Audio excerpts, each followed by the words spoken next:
কি অবস্থা তোর? আইয়া ফুরসত আসত কেমন? ভালোই আছি।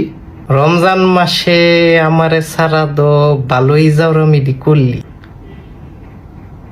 নামাজ কালাম দো ঠিক মতো, নামাজ কালাম তো ঠিক মতো পড়ার চেষ্টা। তারাবির সময় তারাবির সময় ডাবে না খাইতে গেছি বন্ধুগুলোর লগে। ইফতারির পরে হ্যাঁ আবার যাই কিন্তু আগে জাউরামি করলে দোষ পড়ছে আমার। না হেইটা তো আমি অনে রমজান মাসে দোষটা তাহলে আইসত অনেক আশেপাশে দেখ এমনি খোঁচাখুচি করস কীর্তি। তুই আমার আপন ভাই।